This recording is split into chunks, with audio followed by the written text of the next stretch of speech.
dice en el capítulo 12, ve conmigo, solo quiero mostrarte allí. Cómo llega un momento donde ya Jesús dice, adiós, ya no más. Dice allí, mira, en el versículo, déjame buscarlo en este momento. Si alguno sirve, sígame. Jesús anuncia su muerte y entonces dice en el versículo 37, pero a pesar de que había hecho tantas señales delante de ellos, no creían en él. Y mira cómo termina el 36. Estas cosas habló Jesús, ¿y qué dice? Y se fue y se ocultó de ellos. ¿Por qué? Por lo que dice el verso 37. Pero a pesar de que había hecho tantas señales delante de ellos, no creían en él. El ministerio público del Señor Jesús, en el capítulo 12, terminando, dice, ¿saben qué? Hasta acá. Y se fue de ellos, se ocultó de ellos, ya no más. Y él se va a hacer un ministerio más privado. ¿Por qué? Porque su ministerio estuvo lleno de incredulidad. No creían en él. No creían en él. Ok. Entonces viene el capítulo 13, 14, 15, 16 y 17. Estos 5 capítulos suceden, fíjate, en una sola noche. Suceden en unas cuantas horas.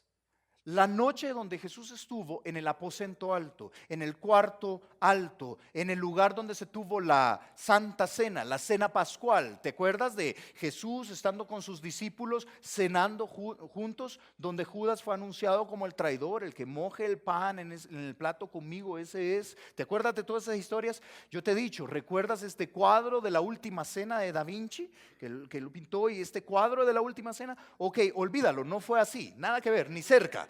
No se parece para nada a ese cuadro, porque ese es un cuadro muy occidental, tenía que ser algo muy, muy oriental. Estaban más bien en el suelo, más que en una mesa, y estaban alrededor comiendo juntos, una Pascua muy israelita, muy oriental. Y estando ahí en ese contexto, Jesús da uno de los discursos más preciosos que existe. Juan capítulo 14, donde él dice, Juan capítulo 14 comienza diciendo, no se turbe vuestro corazón, tranquilos. ¿Creéis en Dios? Creed también en mí, tranquilos. El propósito de Juan capítulo 14 es decir, tranquilos. Yo soy el camino y la verdad y la vida. Están en el camino correcto. Van a conocer al Padre por medio mío. Y yo voy a enviar al Espíritu Santo. No los voy a dejar huérfanos. Juan capítulo 14.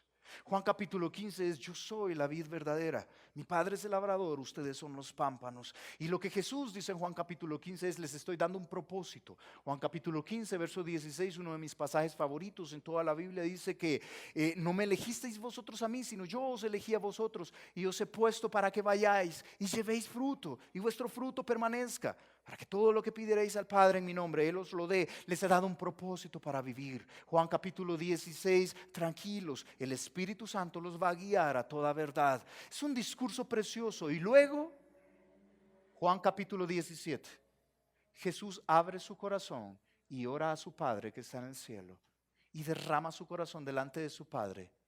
Y ahí en esta oración tú puedes ver el corazón de Jesús. Allí Jesús oró por nosotros. Jesús dice: no solo pido por los que creen en este momento, por estos discípulos, sino por los que creerán por la palabra de ellos. Y Él ora por nosotros pidiendo que seamos uno, que creamos a la verdad. Esto es Juan capítulo 13, 14, 15, 16 y 17. Ok, hermano, ¿y por qué no lo vemos? Porque ya lo predicamos. Ya lo predicamos. En esta iglesia nos tomamos un tiempo para predicar precisamente esa última noche.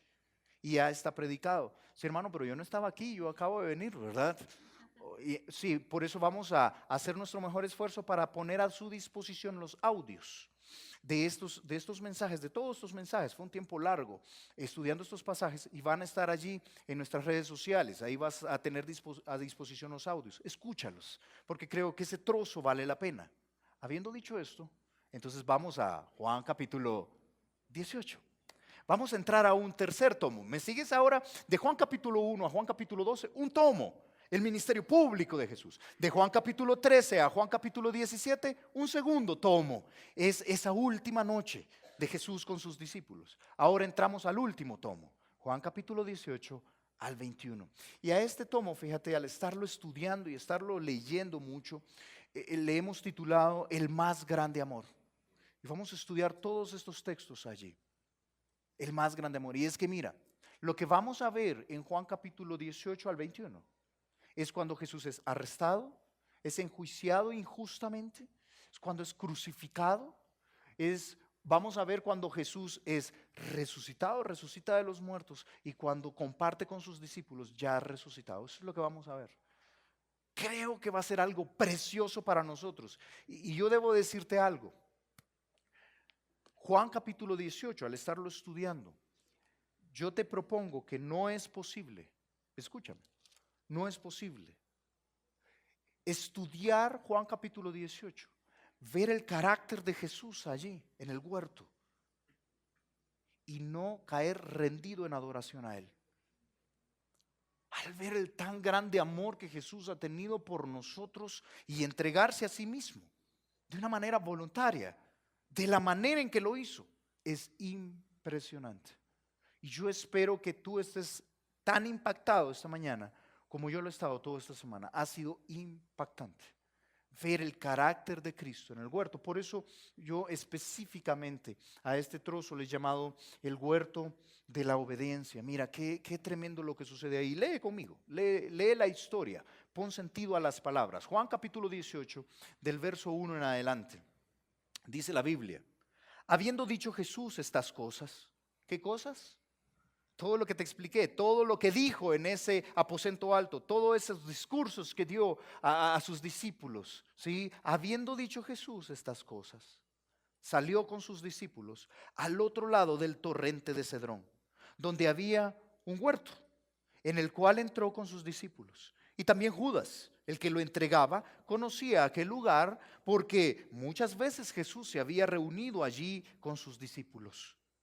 Judas, pues, tomando una compañía de soldados y alguaciles de los principales sacerdotes y de los fariseos, fue allí con linternas y antorchas y con armas.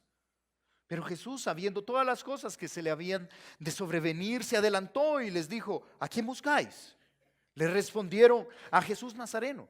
Jesús les dijo: yo soy. Y estaba con ellos también Judas,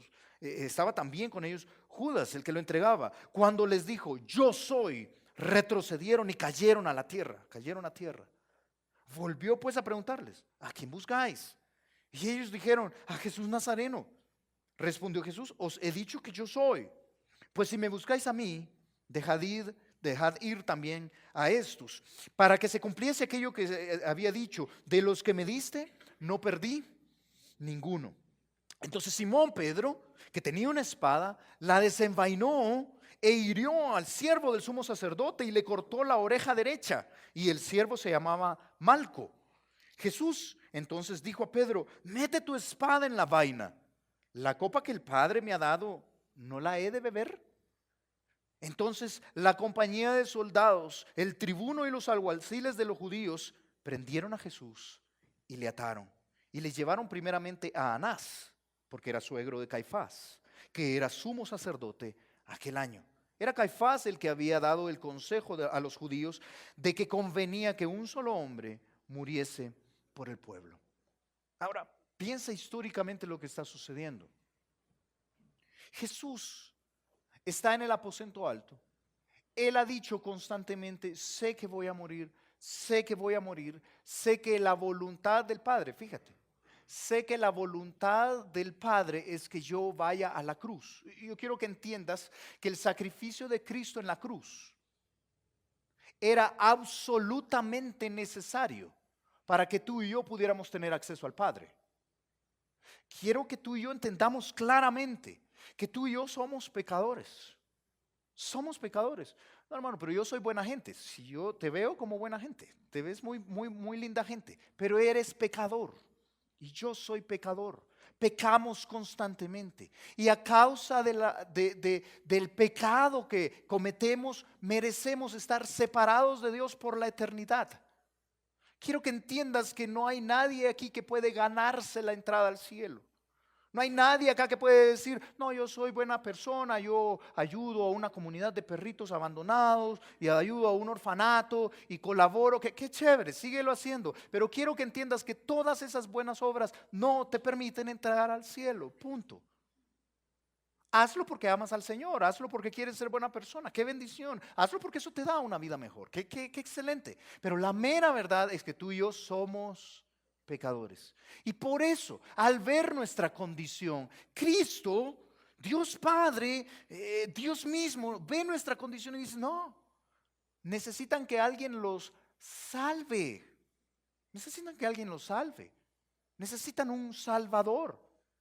Es por eso que Cristo nace en un pesebre, vive una vida perfecta y luego muere en una cruz voluntariamente. Su sacrificio no era opcional, su sacrificio era necesario, urgente, para limpiar nuestros pecados. ¿Sabes qué es lo tremendo? Cristo está dispuesto. El Señor Jesucristo, siendo 100% hombre, 100% Dios, está dispuesto a someterse al plan. Lo que vamos a aprender esta mañana es, vamos a ver la tremenda obediencia de Jesús a estar dispuesto a someterse al plan del Padre. Este es el plan de mi Padre, yo lo voy a hacer. Y vamos a aprender cómo esto se nota en sus decisiones y en sus actitudes. Vamos a ver tres actitudes, tres formas de pensar que tuvo el maestro, que las tuvo porque estaba completamente sometido a la voluntad del Padre. Y te propongo que tú y yo podemos aprender de esto. ¿Por qué Jesús padeció la cruz? Piénsalo. ¿Por qué Jesús estaba dispuesto? Solo para contarte que, mostrarte ahí un mapita, ¿verdad? Esto es lo que sucedió. Si tú ves un esquema allí, tú ves el esquema, tú ves la ciudad de Jerusalén de manera esquemática. Ahí tienes Jerusalén en un esquema.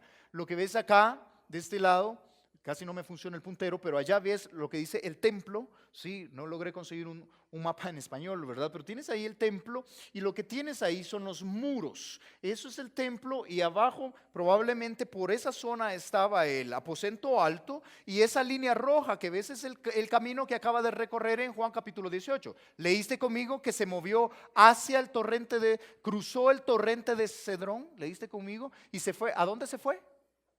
Lee el capítulo 18, verso 1. ¿A dónde se fue? Sí, ¿a dónde? Dice, habiendo dicho estas cosas Jesús estas cosas, salió con sus discípulos al otro lado del torrente del Cedrón donde había un huerto en el cual entró con sus discípulos. Fue a este huerto. ¿Sabes cómo se llama ese huerto? Getsemaní. Es el huerto de Getsemaní. ¿Cómo sabe, hermano? Porque nos lo cuenta Mateo y Marcos. Nos dicen de que se llama el huerto de Getsemaní y que se encuentra en el monte de los olivos. Lo que Jesús hizo es esto, para que entiendas. Aquí está Jerusalén, en un monte.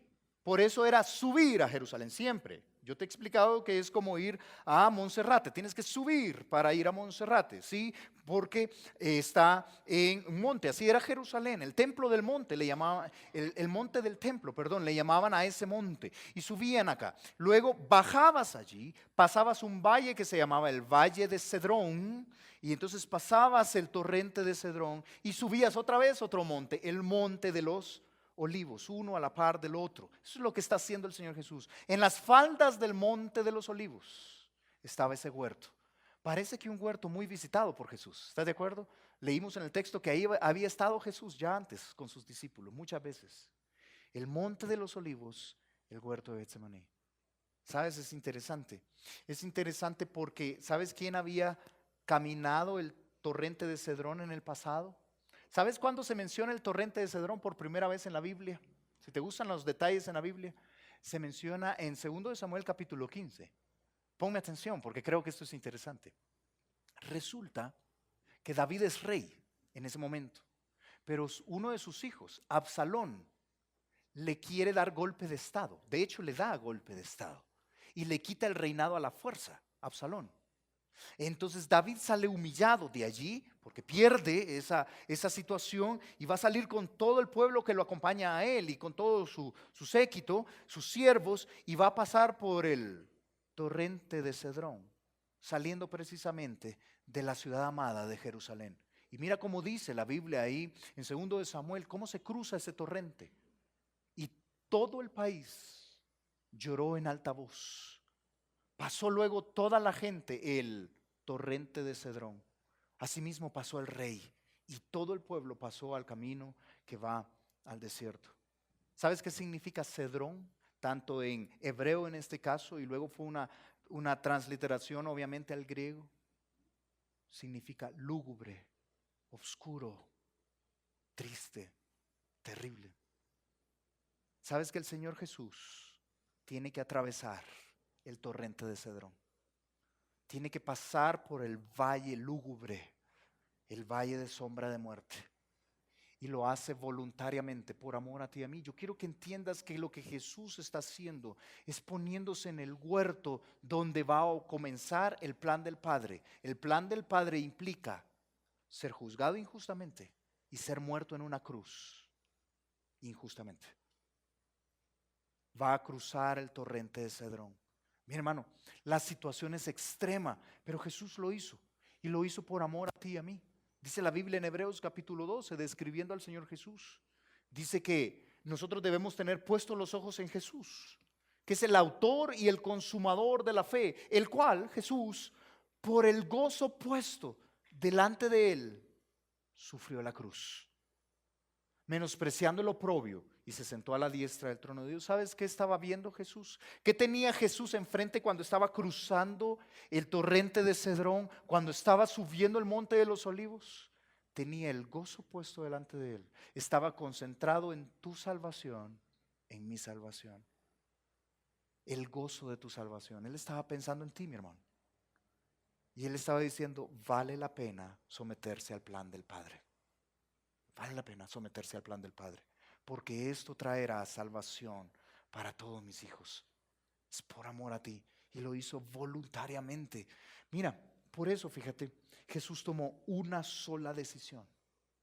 Y esta mañana yo quiero hablarte de esa decisión. Quiero que tú y yo entendamos que Cristo es nuestro modelo a seguir. Y que cuando tú y yo, escúchame, cuando tú y yo estemos atravesando nuestro propio torrente de Cedrón, cuando tú y yo estemos lidiando situaciones que tú dices, no, yo no puedo más, yo no sé si puedo más, tomes una sola decisión. Es la que yo te describo allí. Es someterse a la voluntad del Padre con el galardón en mente. Eso es lo que hizo Jesús. Me someto a la voluntad del Padre con el galardón en mente. ¿Sabes, hermano? Someterse a la voluntad de Dios nosotros lo tomamos de esta manera, es un cliché evangélico. Dime si no es cierto, tú has oído estas expresiones, quizás las has dicho, las hemos dicho en algún momento. Funciona algo como esto: si de repente algo no te sale, no sale algún negocio, no sale alguna, bueno, era la voluntad de Dios. ¿Sabes qué significa eso en el fondo? Ni modo, no era lo que quería, baila. Eso significa, ¿estás de acuerdo?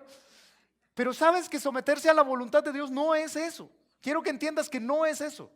Someterse a la voluntad de Dios es, hey, qué bueno lo que está sucediendo porque el Padre está en control. Es la voluntad del Padre para mi vida. ¿Y sabes qué? Cuando yo estoy en esta situación, yo quiero hacer la voluntad de mi Padre. Sí, fíjate, si estoy en una situación de matrimonio complicada, entonces ¿qué hago? Me someto a la voluntad del Padre. El Padre dice que yo debo respetar a mi marido, yo lo voy a respetar. La Biblia dice que yo debo amar a mi esposa, la voy a amar, ¿entiendes? Pero no se lo merece. Sí, de acuerdo, quizás no se lo merece, pero en el esquema de la voluntad de Dios, tú quieres cumplir la voluntad de Dios. Eso es someterse a la voluntad de Dios. No es, baila, ni modo, no. Es, hey, esta es la voluntad del Padre y la voluntad del Padre funciona, vale la pena, me someto a la voluntad del Padre. No voy a salirme de su voluntad. A veces, fíjate, cuando un negocio no sale y te ves tentado a dar dinero corrupto debajo de la mesa, tú dices, ay, quizás debo hacerlo.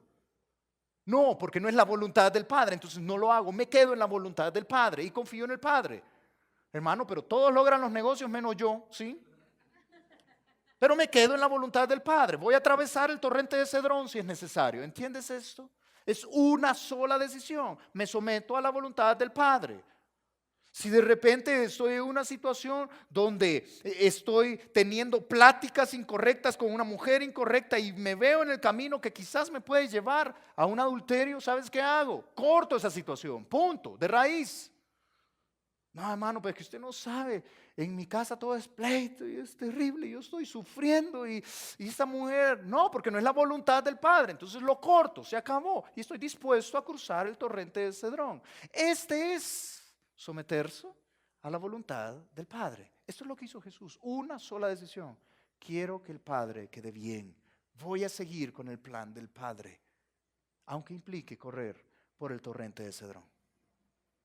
Pero sabes, cuando tú y yo decidimos esto, hermano, estamos imitando a Jesús, porque su voluntad es agradable. Sabes que la Biblia dice en Salmo 40, verso 8, lo tiene citado allí. Este es un salmo mesiánico. En Hebreos capítulo 10 se nos dice que eso está hablando de Jesús. Es Jesús diciendo esto. Por supuesto lo escribe David, pero es Jesús diciendo esto. Dice, el hacer tu voluntad, ¿qué dice? Me ha agradado. El hacer tu voluntad, Dios mío, qué rico. Hacer la voluntad de Dios no es, ni modo, hagamos la voluntad de Dios. No, es agradable, es bueno, qué chévere, qué bueno, el plan de Dios funciona. El hacer tu voluntad, Dios mío, me ha agradado y tu ley está en medio de mi corazón. ¿Dónde está la voluntad de Dios, por cierto? Aquí. ¿Quieres saber qué hacer en tu matrimonio? Aquí está. ¿Quieres saber qué hacer en tus negocios? Aquí está. Yo quiero hacer la voluntad de Dios y me someto a la voluntad de Dios. Esto es lo que hizo Jesús. Una sola decisión. Y en esta decisión, mira, como te decía, nosotros somos imitadores de Él. Dice la Biblia allí más adelante en Primera de Pedro. Mira lo que dijo Pedro acerca de Jesús. Dice allí, lo tienes en las pantallas, pues para esto fuisteis llamados. Porque también Cristo padeció por nosotros, dejándonos, ¿qué dice? Ejemplo. Lo que vamos a ver de aquí en adelante es el ejemplo de Cristo para nosotros. Él padeció dejándonos ejemplo para que sigáis sus pisadas, el cual no hizo pecado, ni se halló engaño en su boca, quien cuando le maldecían, no respondía con maldición. Vamos a ver eso en el capítulo 18 y en el capítulo 19. El hombre más manso sobre la tierra. Cuando padecía, no amenazaba, sino encomendaba la causa al que juzga justamente, quien llevó él mismo nuestros pecados en su cuerpo sobre el madero, para que nosotros, estando muertos a los pecados, vivamos a la justicia, y por cuya herida fuisteis sanados. Mira, hermano, Cristo entregó su vida voluntariamente, pasó el torrente de Cedrón voluntariamente, porque era la voluntad del Padre por amor a ti. Él nos dejó ejemplo para que sigamos sus pisadas. Jesús mismo lo dijo en Juan capítulo 10, lo estudiamos antes. Por eso me ama el Padre, porque yo pongo mi vida para volverla a tomar. Yo quiero que entiendas que Él la pone. De hecho lo dijo claramente, nadie me la quita. Nadie le quitó la vida a Jesús. ¿Leíste conmigo Juan capítulo 18?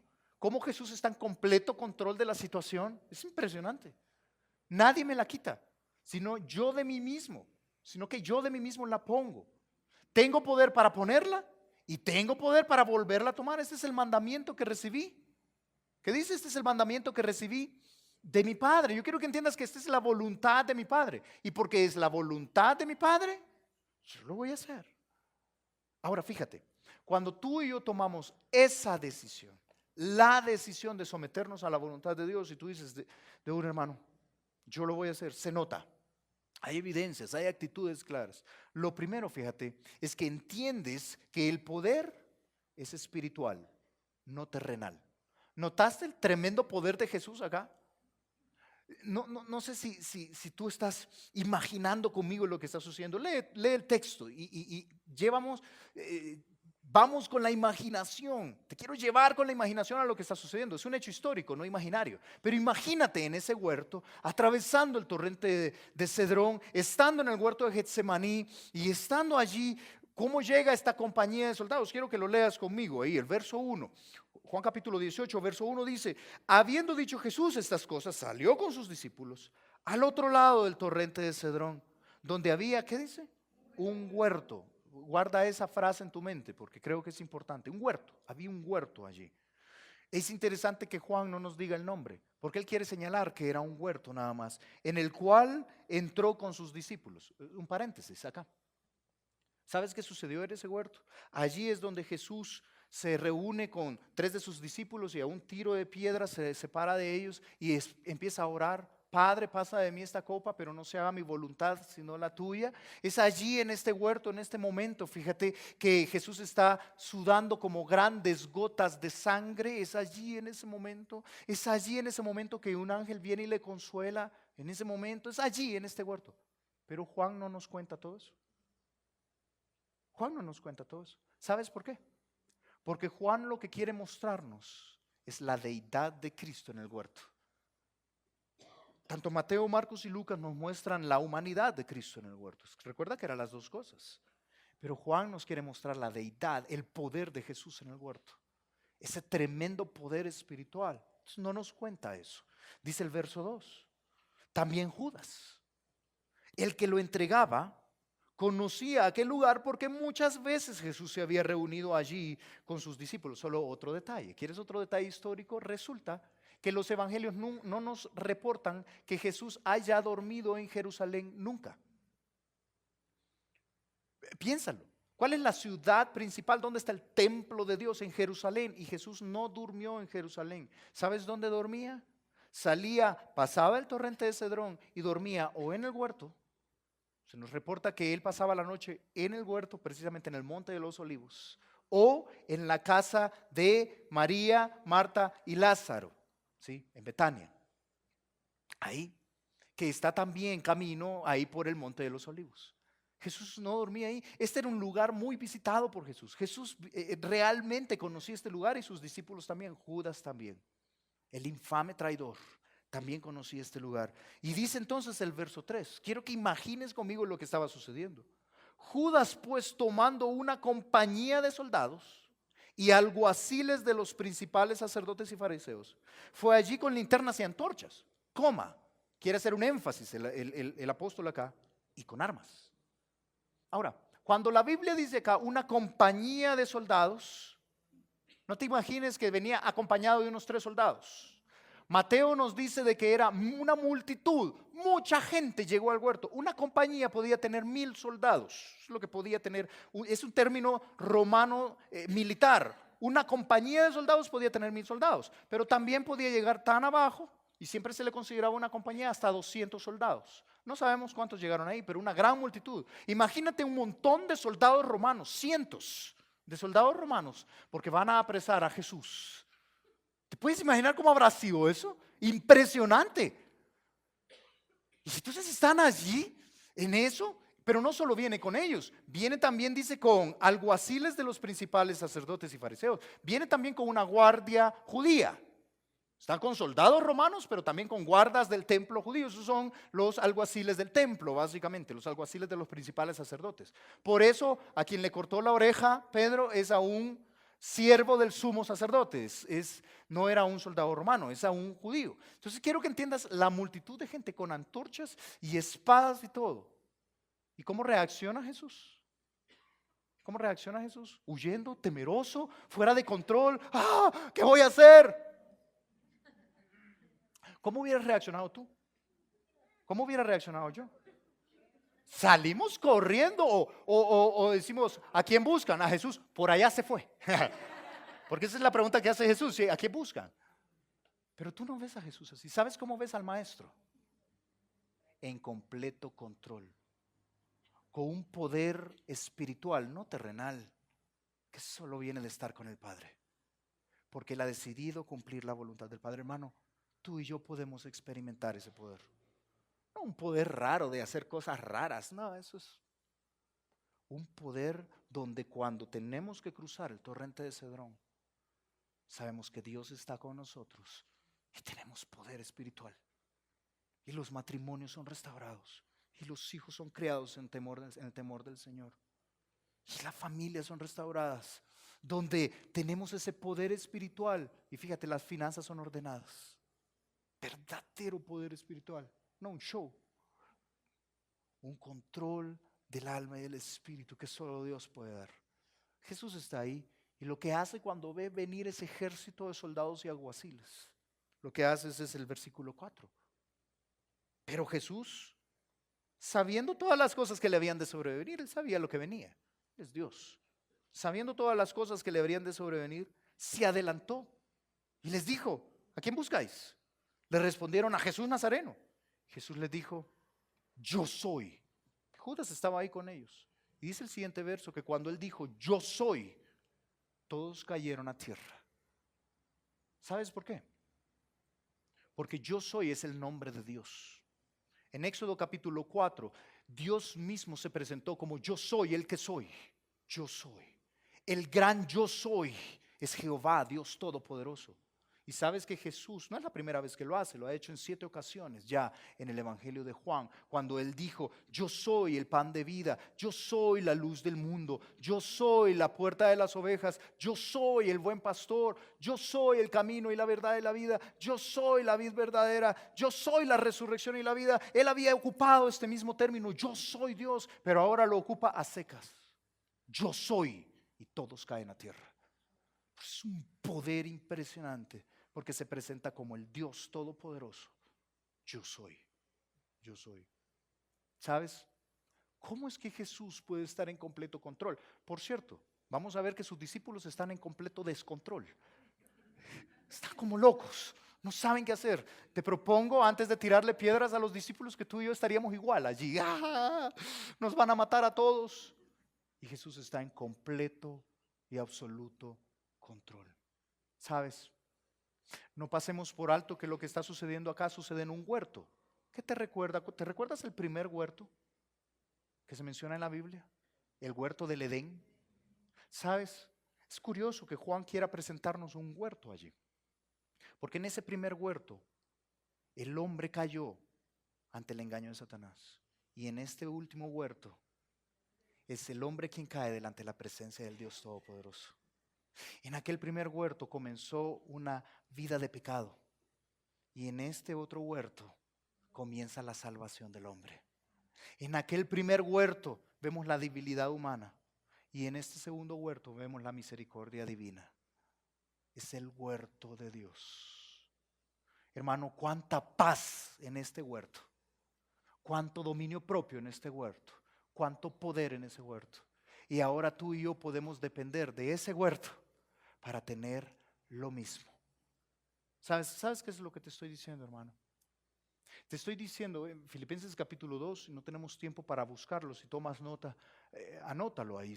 En el capítulo 2, verso 5, dice que Jesucristo, fíjate, tomó la decisión personal, tomó la decisión propia de poder someterse a este proceso donde era igual a Dios y no se aferró a esto, sino que tomó forma de hombre y luego llegó a ser como un siervo y fue obediente hasta la muerte y muerte de cruz. Por eso Dios le exaltó hasta lo sumo.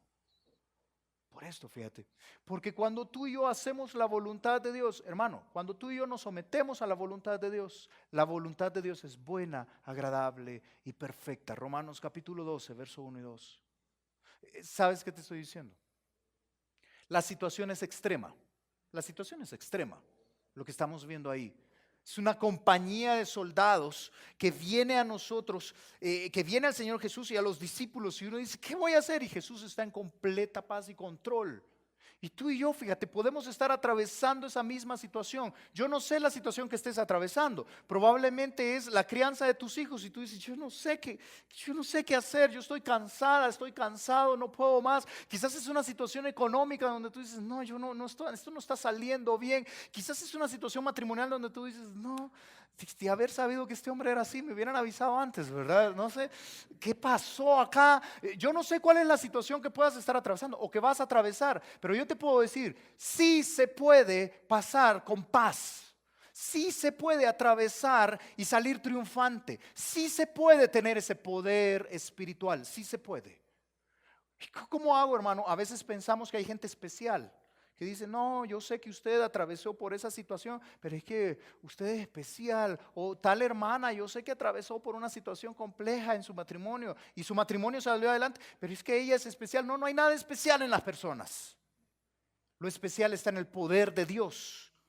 Se tomó una sola decisión: yo confío en el plan del Padre y me someto a su voluntad y voy a hacer lo que es correcto. Y cuando hago lo que es correcto, sabes que viene un poder espiritual sobrenatural que vale la pena, y viene la paz y viene la fuerza para luchar y viene el aguante para soportar. Es una bendición. Es el poder del huerto de Getsemaní. Mira, hermano, Es cuando confías en que Dios tiene un plan en medio de ese proceso, que tú no aguantas. Dios tiene un plan, dice la Biblia allí, en Jeremías capítulo 29, lo tienes citado en la pantalla. Hermano, aférrate a esto. Yo sé, dice Dios, yo sé los pensamientos que tengo acerca de vosotros, dice Jehová. Pensamientos de paz y no de mal, para daros el fin que esperáis. Dios tiene buenos planes. Dios no está pensando, ¿cómo puedo hacerlos infeliz? Ya sé, le voy a dar 3 hijos. Ja, ja, ja, ja. No, Dios no está pensando esto. ¿Cómo puedo hacerlo infeliz? Ajá, voy a ver cómo va a tener una situación económica difícil. Dios no está pensando esto. Dios tiene pensamientos de paz, no de mal. Y cuando tú confías en esto y te sometes a la voluntad de Dios, no diciendo, bueno, ni modo, no, tú dices, Señor, es tu voluntad. Yo voy a tener la fuerza para criar a estos hijos. Yo voy a tener la fuerza para alimentar a mi familia. Yo voy a tener la fuerza. Dios la da. Yo quiero que entiendas esto. Y hay un poder sobrenatural. Muéstrame un creyente que en medio de su situación difícil tiene paz. Y me estás mostrando un creyente que ha confiado en la voluntad de Dios. Se ha sometido a la voluntad de Dios. Esto es lo que vemos en el huerto de Getsemaní. Mira, es confiar en un Padre que tiene cuidado de nosotros. Salmo 66:10 dice, tú nos probaste, oh Dios, nos ensayaste cómo se afina la plata. Y mira lo que Dios hizo con Israel. Nos metiste en la red, pusiste sobre nuestros lomos pesada carga, hiciste cabalgar hombres sobre nuestra cabeza. ¿Cómo habrá sido eso? Cabalgar hombres sobre nuestra cabeza. Pero ¿sabes qué? Pasamos por el fuego y por el agua y nos sacaste abundancia. Es un Dios que te va a permitir pasar por esto, pero que tiene pensamientos de paz y te permite salir a abundancia. Cristo, por el gozo puesto delante de él, sufrió la cruz. Hizo a un lado el sufrimiento, cruzó el torrente de Cedrón, porque sabía que el fin era un fin precioso. Tú y yo podemos confiar en la voluntad del Padre. Dios tiene control. Y cuando tú digas, yo no puedo más, créeme, Dios da fuerza al cansado y multiplica las fuerzas al que no tiene ninguna. Cuando confías que Dios es tu Padre, que tiene el control y que su voluntad es perfecta, y yo me someto a su voluntad, Dios puede, hermano, darte fuerza. Dios puede. Dios puede, no importa la situación que estés atravesando. Yo te abro mi corazón. Yo creo puedo hablar acá por los dos, por Alex y por mí. Es nuestro corazón como tus pastores. Esta es nuestra oración. Que tú experimentes este poder. Que en tu huerto de Getsemaní, que al atravesar tu propio torrente de Cedrón y estés lidiando con cosas, tú puedas experimentar el poder de Dios real y puedas pasarlo con paz y con gozo y digas, sí, la situación es compleja, pero el Señor me ha dado una fuerza y que yo no sé de dónde viene. El Señor me ha dado una paz que viene solo de su Santo Espíritu. Esto tú puedes experimentarlo, pero es necesario que tengas la fe de que la voluntad del Padre es buena. Dice la Biblia ahí en Efesios, mira, esta es nuestra oración. Por esta causa doblo mis rodillas ante el Padre de nuestro Señor Jesucristo, de quien toma nombre toda familia en los cielos y en la tierra. ¿Para qué doblo mis rodillas? Para que os dé, conforme a las riquezas de su gloria, el ser fortalecidos con poder en el hombre interior por su Espíritu. Es esta paz interior. Es cruzar en medio de la enfermedad con gozo. Es estar en medio de la persecución con paz. Es cruzar en medio de la prueba económica confiando, tranquilos. Es pasar por la crianza de nuestros hijos en paz. Hermano, tú puedes confiar en la voluntad de Dios. Pero en segundo lugar, mira, cuando tú te sometes a la voluntad del Padre, hermano, el poder es espiritual. Entiendes que el poder es espiritual, no terrenal. Pero entiendes también que la lucha es espiritual, no terrenal. Mira lo que hace Pedro acá. Tómalo de donde lo dejamos, ahí el verso 7. Luego que él ha dicho, yo soy, cae en la tierra. Como dice, por cierto, ¿verdad? Allí uno de los salmos, dice la Biblia de que cuando los enemigos me buscaban tropezaron y cayeron. Se cumple ahí con el Señor Jesús, tropiezan y caen. Y dice el verso 7, volvió pues a preguntarles, ¿a quién buscáis? Luego que quizás se están levantando, sí, han caído, son cientos de personas. Imagínate el cuadro, yo soy, poder del huerto, yo soy, caen cientos de personas como dominó. Y luego se están levantando. ¿Y qué pasó aquí? Y les vuelve a preguntar, ¿a quién buscáis? Les vuelve a preguntar. A Jesús de Nazaret, a Jesús Nazareno. Dice allí en el versículo 8, le respondieron, ellos le dijeron a Jesús Nazareno. Respondió Jesús, os he dicho que yo soy. Pues si me buscáis a mí, dejad ir a estos, para que se cumpliese aquello que había dicho, de los que me diste, no perdí ninguno. Y mira qué tremendo.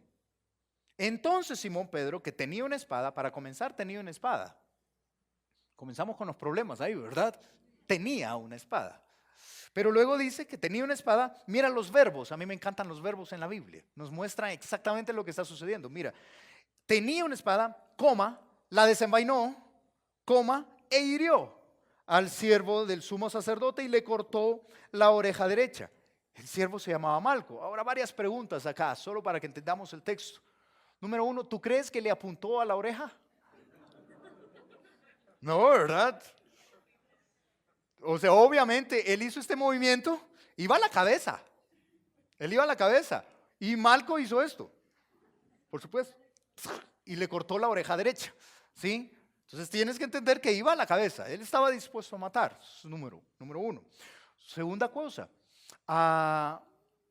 Pedro, fíjate allí, cuando desenvaina y hiere, es interesante que solo Juan, ni Mateo, ni Marcos, ni Lucas nos da un relato muy, muy interesante, complementario a este trozo, pero solo Juan nos da el nombre del siervo. ¿Cómo se llamaba el siervo? De hecho, dice punto, seguido, y el siervo se llamaba Malco. ¿Por qué nos da el nombre? ¿Para qué nos da el nombre? Ok, yo te propongo esto, yo quiero proponerte esto de lo que vemos acá.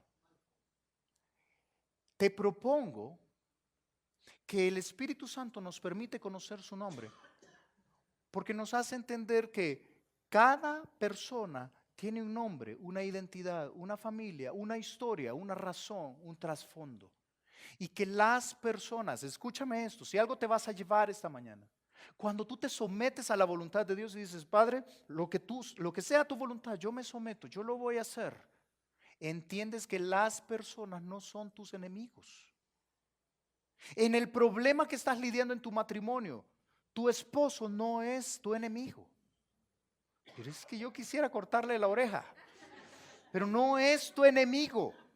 Hay un enemigo mayor, no es Malco. Malco tiene una historia, tiene una razón de por qué está ahí. Es el siervo del sumo sacerdote, tuvo que estar allí. Él tiene todo un trasfondo. Él no es el enemigo. Quiero que entiendas que en la situación de tus hijos adolescentes, cuando estás luchando en esto, tu papá, hijo que estás acá, tu papá no es tu enemigo. Tu hijo no es tu enemigo. No veas el enemigo equivocado. Pedro saca la espada y va hacia el enemigo equivocado. Y Jesús dice, no, momento. Otro detalle interesante, yo te dije que Lucas nos complementa esto. ¿Sabes que Lucas nos cuenta ahí en su relato, en Lucas capítulo 22, nos cuenta que, primero nos cuenta que Jesús sanó a Malco? ¿Tú has oído esto? Sí, que toca su oreja y sanó la oreja. Jesús sanó a Malco, eso es número uno. Esto no está en este trozo, está en Lucas. Pero también Lucas nos cuenta que el resto de los que estaban con Jesús, de los discípulos que estaban con él, el resto le preguntan, ¿qué pasó? ¿Tomamos las armas? ¿Nos vamos con las espadas? ¿Peleamos? O sea, no solo fue Pedro. Pedro fue el que se atrevió a tirarle el espadazo. Pero fueron todos los que estaban ahí. ¿Peleamos? ¿Vamos con las espadas? Porque ¿sabes que esa es la reacción natural? Ante una situación de presión, cuando estás en una situación, tú quieres tirar espadazos a quien se te ponga enfrente. Es el esposo que llega frustrado por su trabajo y llega y le sale, yo te he dicho, ¿verdad? Le sale el perro bien contento y le pega una patada al perro y llega todo enojado y entonces sírvanme la comida y el niño quiere jugar. Ay, si no tengo tiempo. Es esto. Es estar tirando espadazos. ¿Sabes que eso es lo natural? Porque realmente hay una frustración interna. Es comprensible, mas no justificable. Jesús dice, momento. Tranquilo. No es Malco el enemigo. Hay un enemigo superior. Hay un enemigo que quiere destruir tu matrimonio. Es el ladrón, es Satanás. Hay un enemigo que quiere destruir tu propia vida. Sí, el diablo, no, tu propia carne. Mi carne. Son los enemigos que debemos batallar. Pero en lugar de batallar con mi propia frustración, con mi propia carne, peleo con el enemigo equivocado. Sabes, cuando yo tomo la decisión, cuando tú tomas la decisión, yo me someto a la voluntad del Padre. Yo me someto a la voluntad del Padre. Padre, esta es tu voluntad, no me frustro y entonces puedo luchar la verdadera lucha espiritual. No peleo. ¿Sabes cuál es la orden de Jesús allí en el verso 11? Mira allí, verso 11. Jesús entonces dijo a Pedro, mete tu espada en la vaina. Y entonces le explica, ¿sabes por qué no vamos a pelear, Pedro? La copa que el Padre me da, ¿no la he de beber? Pedro, yo quiero que entiendas que esta situación es la voluntad del Padre y yo me voy a someter. La copa que el Padre me da, que es la copa de la ira de Dios, es la copa del lagar de la ira de Dios, que fue derramada sobre Jesús por ti y por mí, tuvo que haberse derramada sobre nosotros. Es la copa que el Padre me da, no la he de beber. ¿Recuerdas cómo Jesús había orado? Nos cuentan los otros evangelios. Pasa de mí esta copa, es la copa de la ira de Dios. Pasa de mí esta copa, pero no se haga mi voluntad, sino la tuya. Cuando tú sabes que es la voluntad de Dios y tú dices, no, esto es parte del plan de Dios y yo lo voy a vivir, entonces te enfocas en el verdadero enemigo. Dejas de luchar con aquel que no debes luchar. Y yo te digo algo que probablemente tú ya sabes, nuestra lucha es espiritual. No es con personas. Es que este gobierno lo que ha hecho, hermanos, levantémonos. No. La lucha es espiritual. No tenemos luchas contra gobiernos. No, es que este es mi marido. Yo por eso me he metido a la Asociación Feminista de Bogotá para poder luchar contra. No, la lucha no es física. Es espiritual. No, yo por eso, con esto mis hijos ya no los soporto. Yo por eso ya no les hablo. La lucha no es física. Es espiritual. ¿Quieres luchar por tu matrimonio? Ve, enciérrate en tu cuarto, dobla dos rodillas y clama por tu marido. La lucha es espiritual. Deja de estar tirando espadazos. ¿Quieres luchar con tus hijos, por tus hijos? Ve, enciérrate en tu cuarto y clama por la vida de tus hijos. La lucha es espiritual, deja de estar tirando espadazos. Por supuesto, corrige lo que debes corregir, no me malinterpretes, pero deja de estar tirando espadazos y volando orejas. Es la lucha equivocada. Cuidado, cuando entiendes que te quieres someter a la voluntad de Dios, el enemigo no es el equivocado. Mira, la Biblia dice algo como te digo que ya sabes, Efesios capítulo 6, porque no tenemos lucha contra sangre y carne. Nuestra lucha no es terrenal, sino contra principados, contra potestades, contra los gobernadores de las tinieblas de este siglo, contra huestes espirituales de maldad en las regiones celestes. Seríamos, fíjate, hay dos extremos en este pensamiento. Uno es ver al diablo en todo. Hay gente que ve al diablo en todo. ¿Sí? Ahí está el diablo, en eso está el diablo. Uy, eso es del diablo, todo es del diablo. Si yo no voy y usted fue a ver el partido de Millonarios, no, Millonarios es del diablo. No, ya me van a linchar aquí, ¿verdad? No, o fue a ver el de Santa Fe. No, Santa Fe sí es de... No, Santa Fe es del diablo. No, el fútbol es del diablo. O fue a ver... No, es que yo no voy al cine porque el cine es del diablo. Todo es el diablo. Transmilenio es del diablo. Ese sí quizás, ¿verdad? Es complicado. Todo es del diablo. Eso es un extremo. Pero ¿sabes cuál es el otro extremo? Es ignorar que hay una guerra espiritual. Eso es ser ignorante. Que hay una lucha por la vida de tus hijos. Sí, claro que sí hay un enemigo que quiere destruir la vida de tus hijos. Claro que sí. E ignorarlo es no clamar por ellos, no estar con la lucha correcta.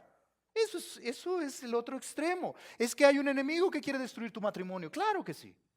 Por supuesto que sí. Y lo destruye completamente los matrimonios.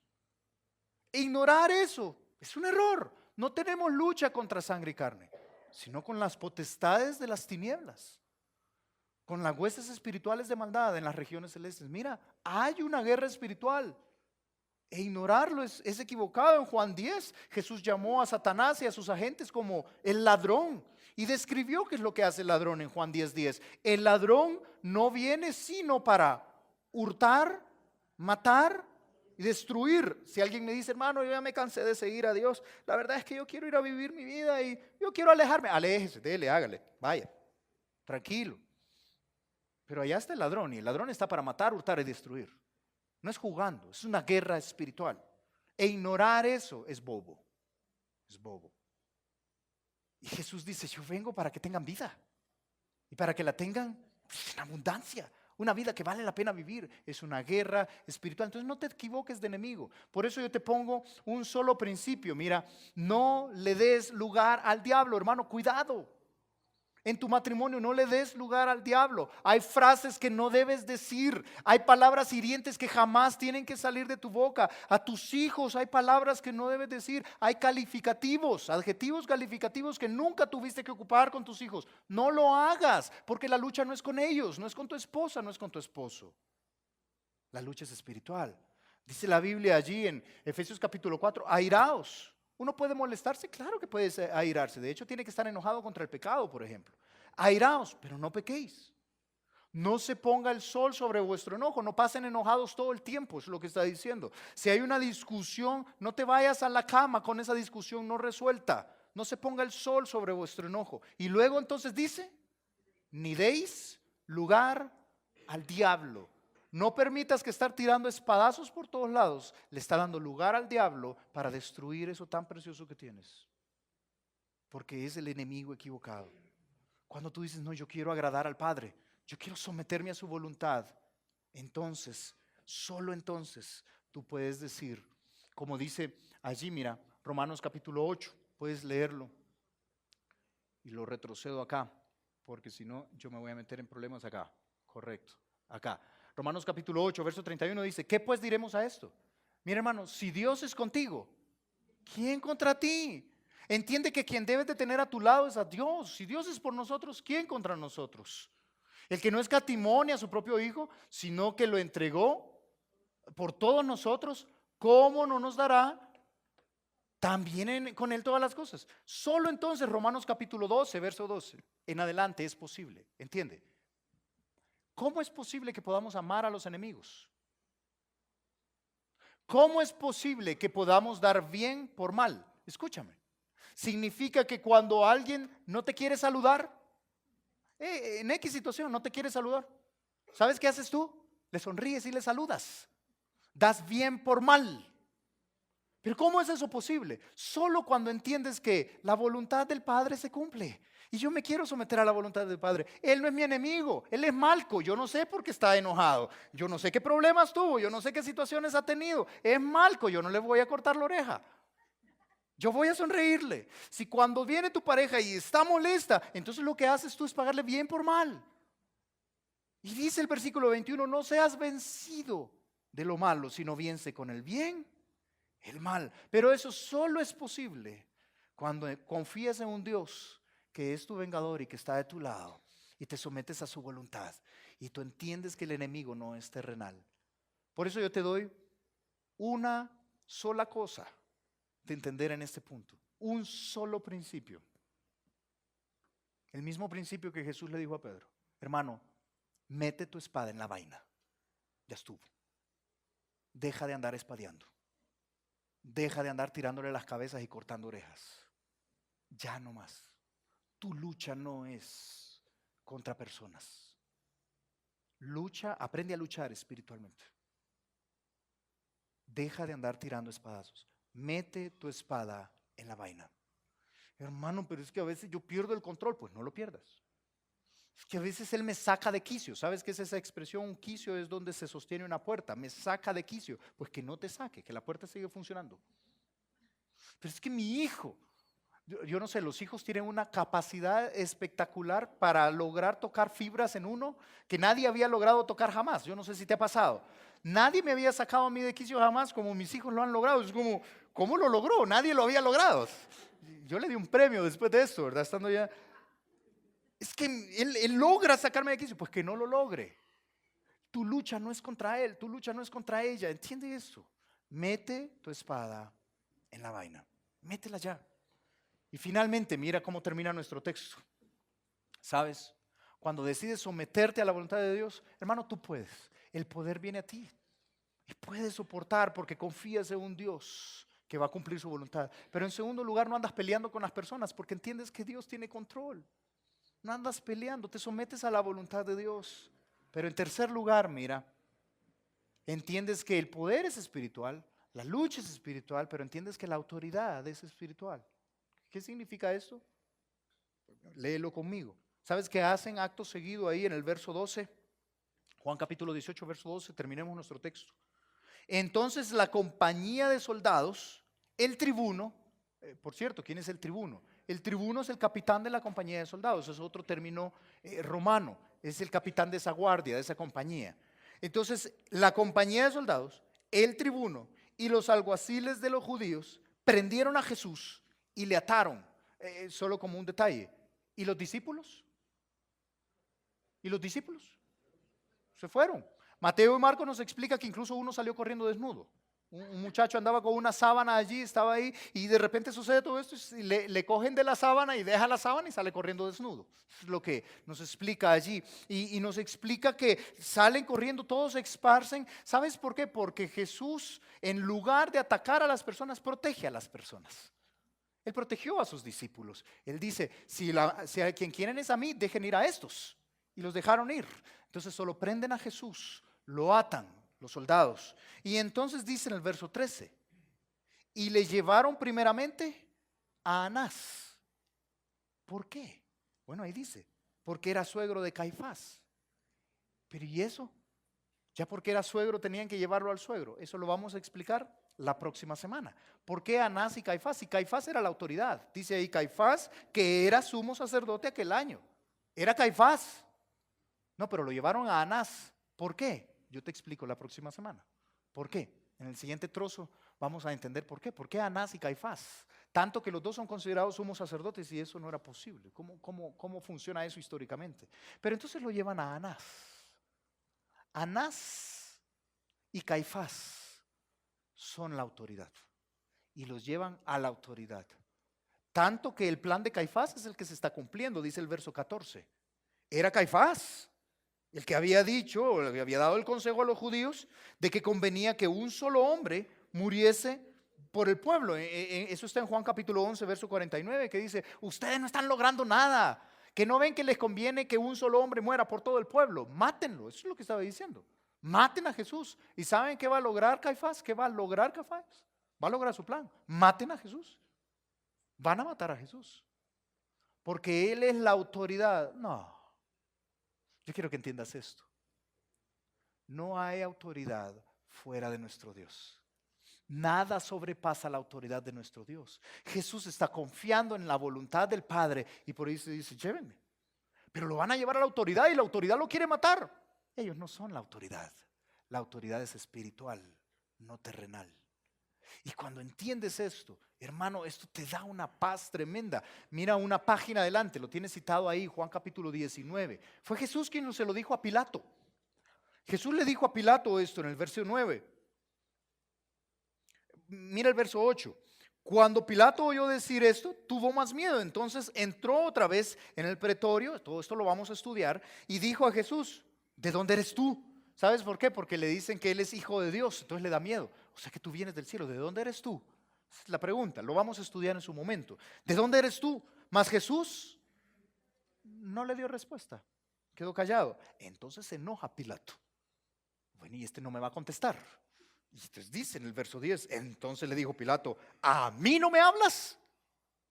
¿No sabes que tengo autoridad para crucificarte y que tengo autoridad para soltarte?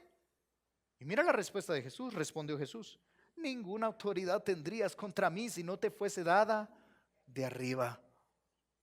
Por tanto, el que a ti me ha entregado, mayor pecado tiene. Vamos a entender este texto. ¿Sabes qué es lo que debes entender esta mañana, hermano? No hay autoridad más alta que la autoridad de nuestro Dios. Y yo te quiero dejar con un principio. Tú y yo podemos confiar en lo que Dios está haciendo en nuestra vida porque Él tiene la última palabra. Hebreos capítulo 13 dice, sean vuestras costumbres sin avaricias, contento con lo que tenéis ahora. No, hermano, es que yo estoy ahorrando para mi niño. Listo, estoy ahorrando para los estudios de mi niño. Ya le cubrí la maestría y hoy ya le estoy cubriendo el doctorado. Estoy afanado con eso. ¿Y cuántos años tiene el niño? 5 años. No, pero estoy afanado y no veo ni a mi familia, no veo nada. Yo trabajo de sol a sol y estoy ahí de domingo a domingo porque ¿cómo? Pues, no, tranquilo. Sean vuestras costumbres sin avaricia, contento con lo que tenéis ahora. Qué bueno lo que tienes ahora. Prepárate para el futuro, no seas irresponsable, pero tranquilo. ¿Sabes por qué? Por lo que dice allí. Porque Él dijo, hermano, no te desampararé, ni te dejaré. Él está contigo. Si estar en ese afán te aleja de tu familia, estás en el camino equivocado. Si estar en ese afán te aleja de tu Señor, estás en el camino equivocado, tranquilo, no te va a desamparar. De hecho, por tanto, dice, de manera que podemos decir confiadamente, el Señor es mi ayudador. No temeré lo que me pueda hacer el hombre. Es esa confianza la que vemos en Jesús y dice, pues, llévenme a Anás y Caifás. Pero Anás es la autoridad y es malo. Llévenme. Porque hay plena paz cuando confías en el plan de Dios. Completa paz. Él no es la autoridad. Por eso yo te decía, te dejo una frase en esto, hermano. Hermano, Dios tiene la última palabra. Pero es que el doctor dice que voy a vivir 6 meses. Dios tiene la última palabra. No, pero es que aquí dicen que yo no voy a conseguir empleo por esta situación. Dios tiene la última palabra. Él es la autoridad espiritual y podemos confiar y someternos a su voluntad porque Él tiene la última palabra. Jesús dice a Caifás y a Anás, no tienen la última palabra. Dios tiene la última palabra. Tú puedes confiar en Dios. Y cuando esto es así, te sometes tranquilamente a la voluntad del Padre. Mira, hermano, mira, 3 cosas, 3 actitudes. Yo te pregunto, ¿has decidido someterte a la voluntad del Padre? ¿De verdad? ¿Confías en que el Padre tiene un plan para tu vida y te sometes a Él y cumple su voluntad? Cuando esto es así, entiendes claramente que el poder es espiritual, no terrenal. Y Dios te permite tener esa paz y ese gozo aún en medio de la situación más compleja que estás viviendo. Sí se puede atravesar el torrente de Cedrón en paz, en control de tus emociones. Dios sí puede darte la fuerza que necesitas para seguir adelante. Pero no solo esto, te das cuenta que la lucha es espiritual, no terrenal. Y dejas de estar tirando espadazos por todos lados, porque confías en el poder de Dios, confías en su voluntad. Dejas de estar hiriendo a Malco y guardas la espada en tu vaina. Y luego entiendes que Dios tiene la última palabra. Él es la autoridad, nadie más. Vamos a orar, Señor, gracias por tu palabra. Gracias, Dios, porque nos permites